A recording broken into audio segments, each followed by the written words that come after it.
अब अगर मान लेते हैं कोई भी व्यक्ति एक जगह पर 40 साल अगर रहता है, ठीक है, अब यहाँ पर कोई आके उसका कब्जा खाली करा दिया। आप 40 साल से रह रहे थे, कब्जा खाली करा दिया, मान लेते हैं वो कागज ही बनवा लिया, जैसे कर लिया, और आप कब्जा खाली कर दिए, तब आप क्या कब्जा का अधिकार जमाएंगे? अगर आप कब्जा छोड़ देते हैं, सबसे बड़ी बात यह है,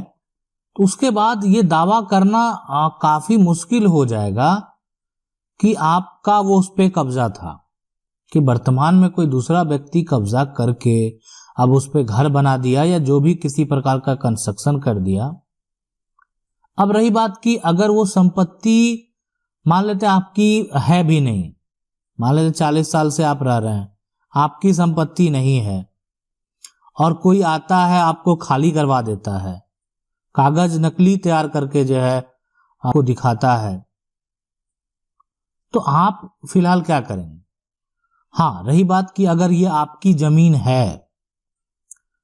तब आप जो है उस पे अगर इस तरह का कोई भी जाली कागज बनाता है ना,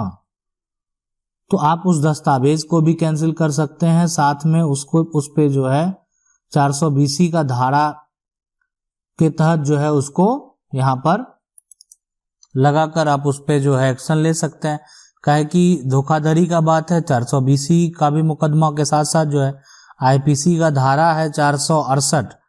है ना, तो उसके तहत जो है उसको सजा का भी प्रावधान है, तो ऐसा भी आप इस तरीके से एक्शन ले सकते हैं। तो अगर कोई भी देखें, अगर कोई भी जाली कागज बना लिया ना, ठीक है, और अभी उसके ऊपर अगर 420 हो गया, उसके बाद 468 हो गया, ये सब धारा उस पे लगा दिया गया और ये साबित हो गया, तो उसको 7 साल तक का सजा हो सकता है।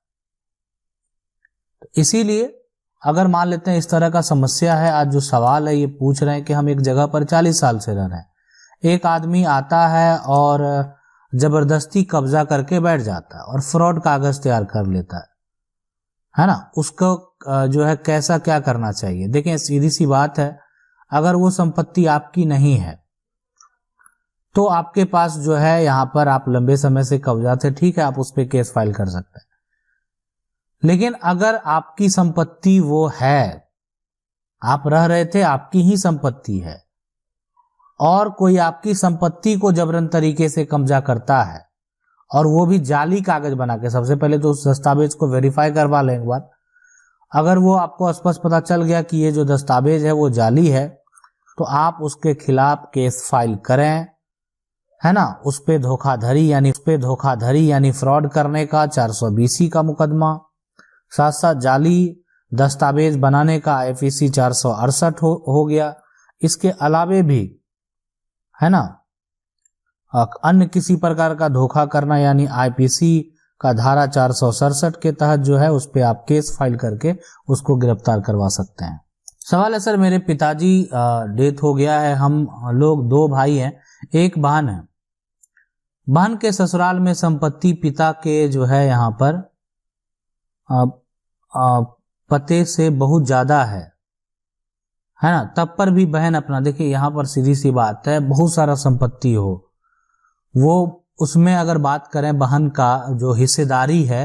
वो भाई के संपत्ति में है, यानी ये जो बहन है या भाई हो, अब इनको समान अधिकार दे दिया गया। तो वो अगर आपकी बहन, ठीक है, आपकी बहन संपत्ति करना चाहे, वो नहीं लेगी हक, तो वो आपको संपत्ति दे सकती है, लेकिन किसी दिन अगर हक लेने की बात है तो वो उनका भी पिता है, उनका भी दादा है, तो वो अपने पिता दादा के संपत्ति में हक अगर चाहे तो वो ले सकते हैं, आसानी से केस फाइल करके आपसे वो हक ले लेंगे अगर आप नहीं भी देना चाहेंगे तो। सवाल है सर, अगर कोई भी पिता को जो है यहाँ पर मिलाकर और बिना जो है बताए पैतृक संपत्ति बेच देता है, रजिस्ट्री करा देता है, तो उसमें जो है बड़े भाई को कैसे हिस्सा मिलेगा, क्या करना पड़ेगा सर, प्लीज बताएं। देखिए, पैतृक संपत्ति जो है किन्हीं को बेचने का अधिकार नहीं है। अगर बिना बताए करते हैं तो आप जो है एक तरह से उस पर एक्शन ले सकते हैं कि हिस्सेदारी है तो वहां पर हक आपका भी है, पिता का भी है, जो दूसरा भाई है उसका भी है। तो अगर ऐसा है कि ठीक है, वो पिता ही क्यों ना बेचे, पिता को भी है कि वो संपत्ति जो है बेचने का राइट नहीं है, इसलिए कि हाँ कुछ कंडीशन है जिसमें वो संपत्ति बेच सकते हैं, अन्यथा अगर वो बेचते हैं तो आप उन पे जो है एक्शन ले सकते हैं और आप भी अपना दावा जो है पेश कर सकते हैं, सिविल कोर्ट में केस फाइल कर सकते हैं। और केस चलने के दौरान अगर केस होता है तो कोई संपत्ति अगर बिक्री भी करता है तो वो जो है आगे चल के हो सकता है कि वो रजिस्ट्री डीड जो है वो कैंसिल हो जाए, इसलिए कि वो कोर्ट के फैसले पे डिपेंड करेगा बाद में। तो अगर कोई ऐसा कर भी देगा तो उसको जो है आगे चल के हो सकता है कि दिक्कत ही हो जाए। लेकिन पैतृक संपत्ति को बेचने का अधिकार नहीं है बिना एक रजिस्टर बंटवारा करके। सवाल है कि जमीन मेरे परदादा के नाम से है और मेरे दादा मेरा हिस्सा दे दिया है लेकिन लिखा नहीं है, तो क्या मेरा चाचा कभी भी चाचा का भी हक है? तो सवाल है हाँ, इसलिए कि दादा आपके पास जो है वो संपत्ति, मतलब दादा जो है अगर वो पैतृक संपत्ति है या दादा का अर्जित संपत्ति ही होगा,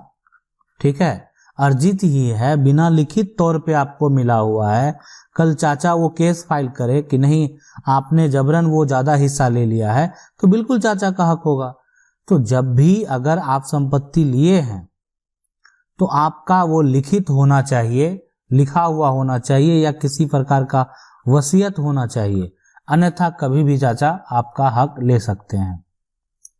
सवाल है सर, अगर फादर की डेथ के बाद मम्मी के हिस्से की पैतृक प्रॉपर्टी